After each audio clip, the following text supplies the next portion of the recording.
In Italia c'è un modo di dire molto famoso, l'Epifania, che tutte le feste porta via. Ed è proprio così, perché in Italia le feste natalizie finiscono il 6 gennaio, l'Epifania. Oggi studiamo insieme le tradizioni di questa festa italiana. Ciao, sono Valeria e sono un'insegnante di italiano per stranieri. Se stai studiando questa lingua, ricordati di iscriverti al canale e di scaricare il PDF gratuito che trovi giù nel box informazioni, dove ti racconto la storia dell'Epifania in Italia. Iniziamo! Il 6 gennaio in Italia si festeggia l'Epifania, una festa cristiana cattolica che ricorda l'arrivo dei Re Magi a Betlemme, luogo in cui era nato Gesù. Guidati da una stella nel cielo, gli portano in dono 3 doni: oro, incenso e mirra. Ma in realtà in Italia questa festa non è solo una giornata religiosa, ma è soprattutto una festa folcloristica legata a un personaggio della tradizione italiana, la Befana. E infatti il 6 gennaio è spesso chiamato anche semplicemente la Befana e non l'Epifania. Ma perché? E chi è la Befana?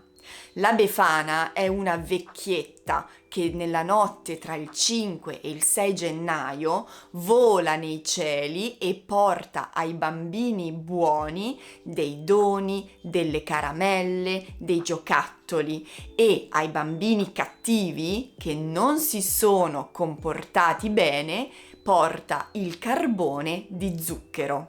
E la Befana mette questi doni nelle calze che i bambini di solito appendono alla finestra o sopra il camino. La Befana non è una strega, infatti non porta il tipico cappello a punta delle streghe, ma è semplicemente una vecchietta, magica perché vola, ma è una vecchietta italiana che indossa al posto del cappello un fazzoletto di stoffa, chiamato anche pezzola, annodato sotto al mento. In giro per l'Italia esistono diverse tradizioni regionali legate a questo personaggio. Per esempio, in Veneto, nella notte tra il 5 e il 6 gennaio si celebra Se brusa la vecia. Nei campi si brucia un grande fantoccio di paglia a forma di Befana, come rito di buon auspicio per l'anno nuovo.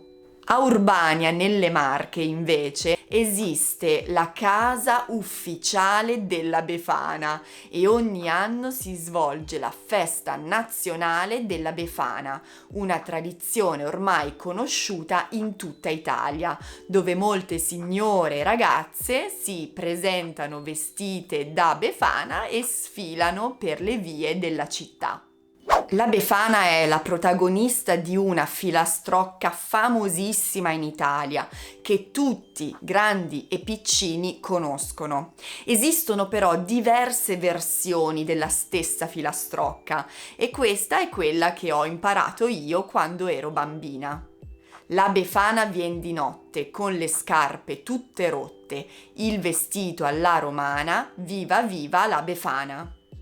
Il personaggio della Befana compare anche nella letteratura italiana, letteratura per bambini e non.